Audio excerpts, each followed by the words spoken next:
Hi folks, Dave, the Honest Audiophile. I've made numerous videos about getting to know your reviewer, and you have to understand the processes and the way that they think and what they're looking for in order to understand their review.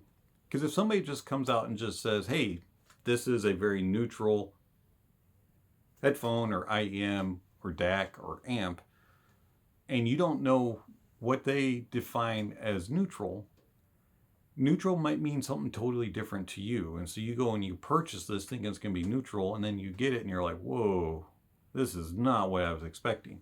So get to know your reviewer. Understand what they mean when they say something.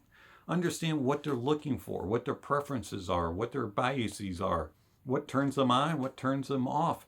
Also understand what is their go-to gear when they're not in reviewer mode. If they're going on vacation and completely turning off the cameras and setting aside their laptop to do their written reviews, and they're just taking their own personal gear with them, what do they grab and take along with them on the airplane, on the bus, for the car ride? What gear do they take? And then when they come home from work and they're just gonna block out the world and sit down and enjoy music for themselves, not to do a review, what gear are they using? Do you know that? What gear do they use in their review process on a consistent basis? What is their benchmark DAC? What is their benchmark amplifier? What is their benchmark headphone, earphone, speakers? You get the point. Know your reviewer. Know specifically what things they use and why. Understand their terms or definitions. Because if you don't understand the reviewer, you aren't going to understand the review. You can guess as to what they're saying, but more than likely, the chances are high that you're going to guess wrong.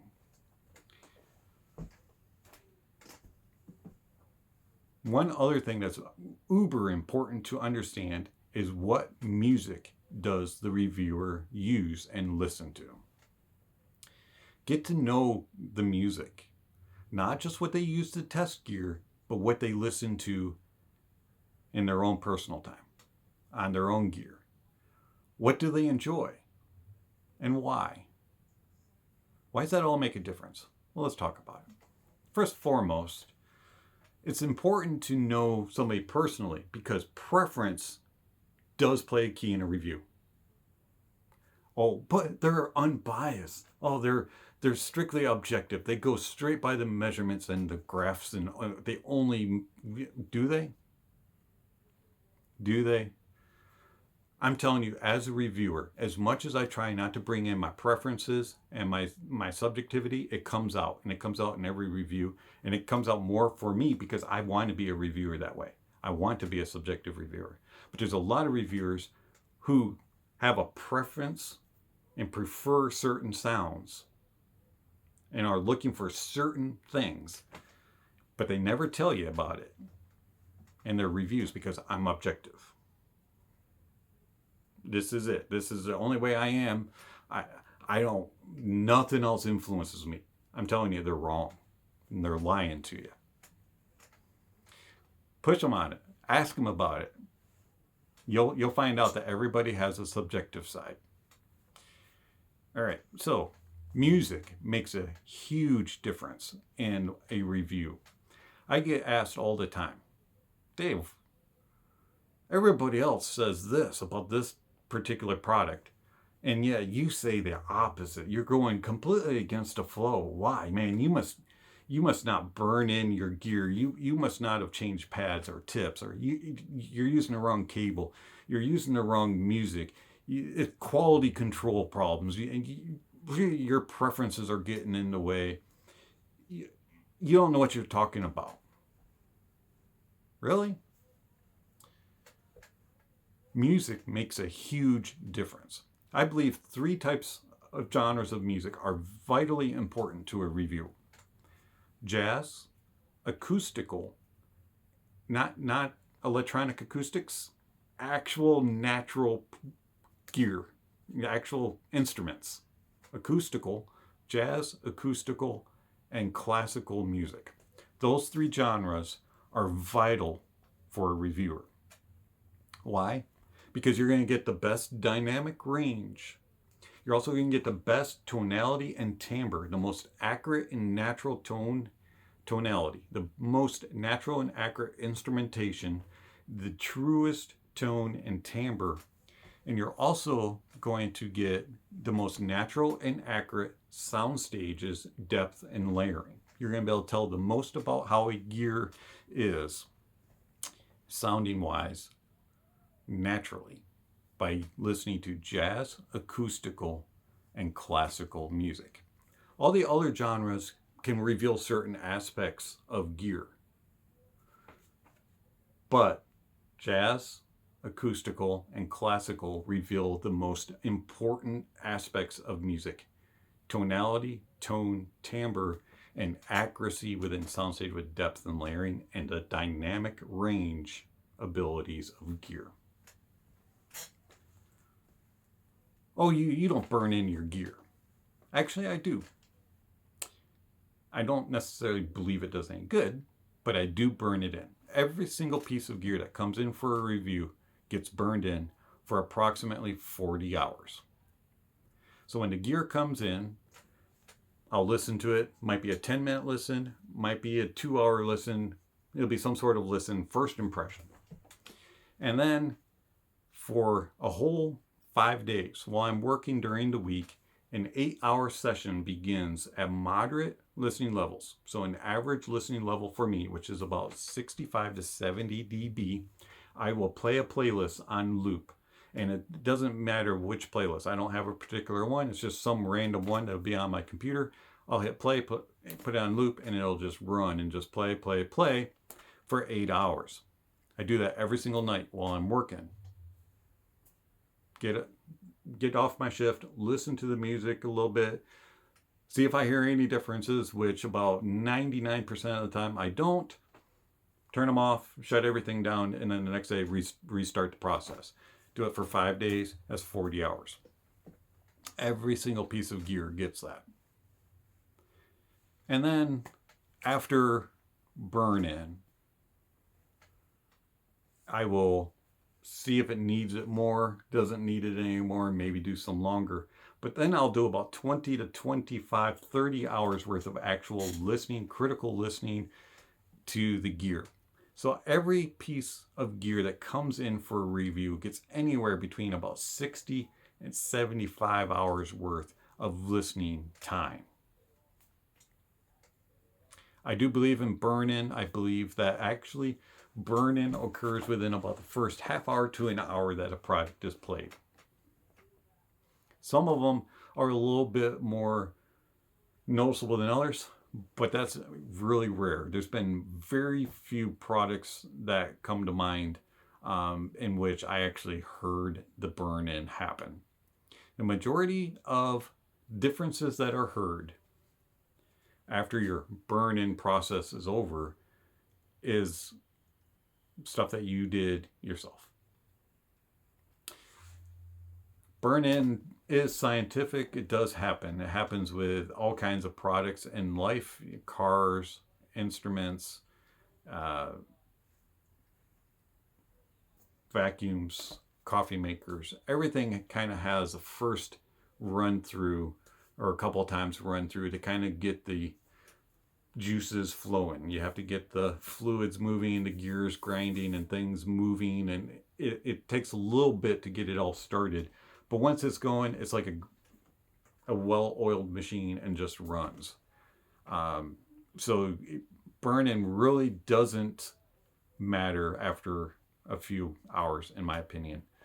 And these claims that you have to have 100 hours, 400 hours, 1,000 hours on things is just absolutely retarded. For one, if you burn something in for 100 hours, you're not going to remember what it sounded like when you first heard it. 100%. If you have a memory and ears and all of that is that good that you can remember, okay, I was listening on this deck, this amp at this volume, and this song with this cable, these tips, and all this stuff. And I remember that at the 33-second mark, there was a piercing just, sharpness. And it's gone now. Is it? As I said, about 95% of the differences that you hear are incurred by something that you did. Changing of a tip, changing of the pads, changing of the cable, a different song, music, your mood, the time of day that you're listening to it, time of night, whether you're hungry or not hungry, if you have a headache, if you're tired, all kinds of things affect how things sound. And one of the biggest things when it comes to burn-in is actually your ears and your brain are getting used to the gear. Seriously, burn-in is so overblown. It might make a difference, but it doesn't make a huge difference. Now let's talk about some other things. My review process. My review process is simple. It's just like everybody else. I listen to the product. I'm a little critical, a little picky, and I use different gear. There's a link down below that explains all that. Everything is still the same from the burn-in process to the review process. As far as my research process, that's been tweaked a little bit and changed, and some things I don't go and listen to and follow any more than that I used to back in the day. Things change, times change as far as research process goes. But as far as actual review process, it is still the same. Still do the burn-in, still do the whole process the same. So check out the link down below. Things that do make a difference in sound, as mentioned, pads and tips. Pads swapping, tip swapping, it does make a difference and can alter things drastically. And there's so many different things. You just have to try them. Just pop them on, pop them off, and make your choices. And yeah, they can affect it. And reviewers need to point out exactly what they heard. And reviewers need to be very truthful about it. I'm either using the stock tips or I'm using such and such a tip. I'm using the stock pads or I'm doing this. I used the headband. I moved around. I did this. I tweaked it. I pulled it. I stretched it. I did whatever. Because that does make a huge difference as far as impressions for me and impressions for you. Cables also make a difference. There is subtle differences when you change cables from silver to copper. It's not a night and day difference. And like, whoa, holy cow, everything is just like so different now. Not necessarily. Copper tends to be a little bit warmer, a little bit smoother, but it's a very subtle. Silver tends to be a little bit more sparkly, a little bit more energy, a little bit more detailed, a little bit more towards the cold analytical side. But there are very subtle differences, and if you do hybrids, it kind of does a little bit of everything. And if you, depending on really cheap cable qualities and higher end quality cables, there's so much that goes into cables, but also there's a whole lot of snake oil when it comes to cables. You can spend way too much money on cables and not even hear a difference. So do be careful of that, and just do your research when it comes to cables. And if you think that paying for a $1,000 cable for your $10 IEM is worth it, I'm not going to argue with you, but I'm probably not going to believe you. But anyways, cables, pads, tips, they all make a difference. Burn-in, yeah, sure. But music is the key. You have to understand what a reviewer uses when he's doing his review. What is he listening to and listening for, and what genres of music does he listen at? And also, one other thing, what volume level does he listen at? Yeah, volume level makes a huge difference. And understanding all of that, you'll get a review. And if you understand the reviewer's processes and what they're doing and using, then you can go into what source gear they're using, because that also makes a difference. Music, source gear, that all makes a huge difference as far as how they interpret the sound of the product. And if you don't know that kind of information, you're just kind of guessing and assuming that they have the same stuff as you.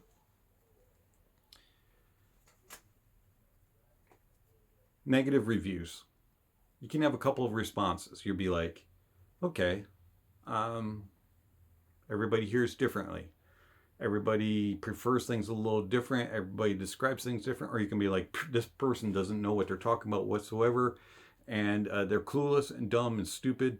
Or you can have another response, which always seems to come out when I have a negative review or a review that is alternative to everybody else's opinion, and that is, your unit's broken. You have a bad unit. Nobody else has sounded like that, so yours must be broken. Quality control is a problem. Quality control does happen. But I must be the most unlucky reviewer out there, because it seems like every single piece of gear that I give some sort of non-positive review to, everybody says it's broken. I know I don't get the unicorn of every piece of gear to review, but I can guarantee you, I know when a product is broken. You're listening to gear, and you've listened to the amount of gear that I've heard and that other people have heard. You know when something is wrong. And you also know when you're hearing what the other people are talking about, you just don't think it's as good as what they say it is. So there's a difference between a broken piece of gear and just everybody else is misleading. That's the way I look at it. Or it's just not as good as everybody says. It's just my experience. I hear it different. Yeah, I've had a couple things that are broken, but I don't review them when they're broken. You trust me. I know how to listen to gear. I'm sorry. That is an excuse that gets used way too often to justify a purchase, and you're just angry that someone else doesn't agree with you. All the other aspects should be taken first in perspective versus quality control. Because quality control, yes, there are problems in that area, but they're not near as prominent as the community tries to make it out to be, in my opinion. All right, so let's talk a little bit about my preferences and why. I've already told you what music I prefer: jazz, classical, and acoustical music, and why. And I believe that that is crucial to a review. I also think that it's very important for me to name what other preferences I have, as far as I don't like extremely big bassy headphones and earphones and gear that is that way. I don't like overly lush warm sounds, and I really don't like extremely cold analytical sounds. And I could care less about things that measure great. But I have those preferences. And as much as I try not to include them in my review and let them influence my review, they do. And I'm being 100% honest here. My preferences do have a say in my review. I'm giving you my honest opinion on the gear. I'm telling you exactly what I think and whether or not I recommend it or not. So my preferences are going to affect that. And I think it's important that you know what my preferences are. My question to you is, all the other reviewers that you listen to and watch and talk with, do you know their preferences? And do you realize that their preferences affect their reviews as well? Even though they go, I'm unbiased, I am objective only.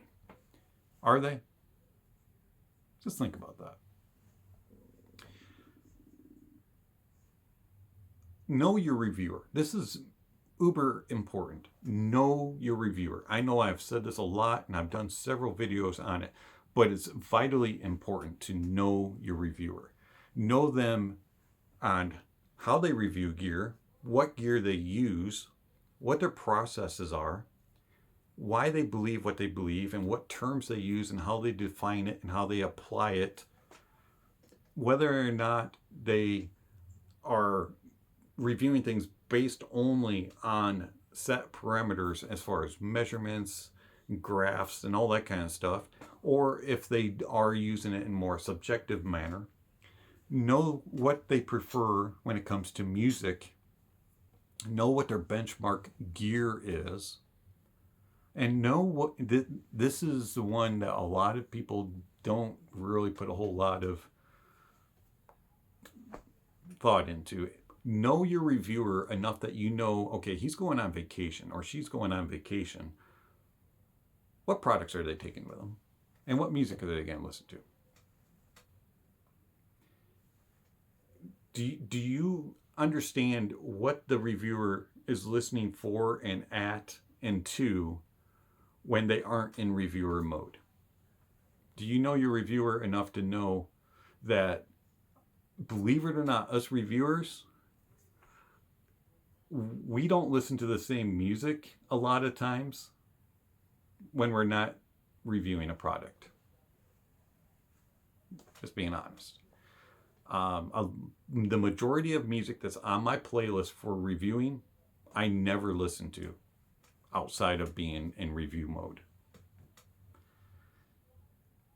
The music that I listen to during my personal time, when I'm on vacation, away from reviewing, when I am driving down the road on a trip or going to the office, which never happens anymore, or, you know, just going to the grocery store or doing all kinds of other things. That music is completely different than what I listen to when I'm reviewing. 90% of the music that I listen to outside of reviewing is what I consider to be vital for a reviewer to listen to. Classical, jazz, and acoustical music. The other 10 to 15% falls into country, classic rock, and Christian music. The gear that I use is the gear that's behind me. Actually, I use the gear that I review on for my daily use. The Mytek Liberty, the GSX Mini, the One Linear, Hi-Fi Anandus, Mr. Speaker's Ether C, Rawson Rad Zero, Meze Empyrean. And IEMs I use for a DAP, I use my Sony WM1A, and the Next Drive Spectra X is the dongle, along with the Periodic Audio Rhodium, because that's brand new. Actually, just got it a couple weeks ago. Fantastic. And then IEMs are the CTM DaVinci 10, the Fearless Roland, the 7 Hz Timeless, Moondrop Kato, and the Blessing 2 from Moondrop. Those are pretty much about the only things that I would listen to outside of being a reviewer. One other IEM actually that I use quite a bit is the Massdrop Drop Universals. Those things are awesome. Never did a review on them, and Drop discontinued them, but they're really good IEM. But anyways, that's kind of just my overall headphones, IEMs, gear that I use. And of course, the speakers that I use are the only ones that I can hook up at the moment, which are the Monoprice MM5Rs. Everything else is done out in the living room with my Klipsch Soundbar 2.1 system. Anyways, if you want playlists of what music I listen to and what I recommend, I do put a link down below listing some of the songs that I use during the review process, but also I can give you other links. Speaking of music, what streaming source do I use? Do you know what streaming source your reviewer uses? And do you know why? And also, do you actually know whether or not they use more than one? So I use Tidal, Amazon HD, I have Spotify free, YouTube Music, And also I have a bunch of downloaded music, about 3,000 downloaded songs. And they vary, the download songs, from MP3s. Most of them are FLAC. There are a few DSDs in there. I have no MQAs downloaded. I use Tidal not because of the capabilities of MQA. I use Tidal for two reasons. Number one, they pay the most to the artist, and I believe the artists deserve to get some money back for their efforts. And second of all, I believe that Tidal sounds the best of all the streaming services. I've tried all the streaming services, and there's not one that I absolutely hate and won't use.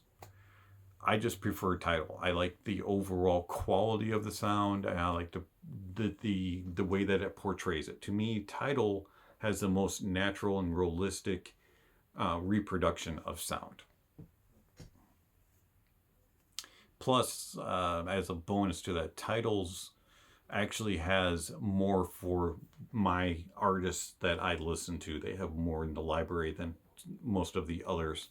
Amazon HD also has the better library for my artist preferences. MQA. Look, MQA is just another file type of music. Does it sound better? Sometimes. Does it sound worse? Yeah, it can. Does it do some funkiness to some songs? Absolutely. It's not an end-all be-all. And when I listen to a track, I'm not going and just searching on Tidal for MQA. I listen to mostly actually non-MQA files on Tidal. If something is available in MQA and it's available in one of the others, I'll listen to both of them, and then I'll determine, okay, which one do I like better. And it doesn't always come up as being the Tidal one. Believe it or not, I am not a Tidal shill, sponsored by Tidal, supported by Tidal, or MQA. There's a lot of comments that have been said about me over the last year or so that I am an employee of Tidal and MQA. I urge you, contact the Human Resources Department so they can verify that I do not work for them and have never worked for them. The only way that Tidal or MQA would know who I am is because either they watched a video of mine or they look me up and I'm on their files for being a customer, a paying customer at that. Plain and simple. I am not a shill, a sponsor, supporter of MQA or Tidal. Furthest thing from it. There's so many ridiculous comments that have gotten made about me, MQA, and Tidal. And the honest truth is, I just listen to Tidal because I think it sounds good. But Tidal only is about probably less than 50% of my entire listening time each and every day. The majority of my listening actually comes from local files.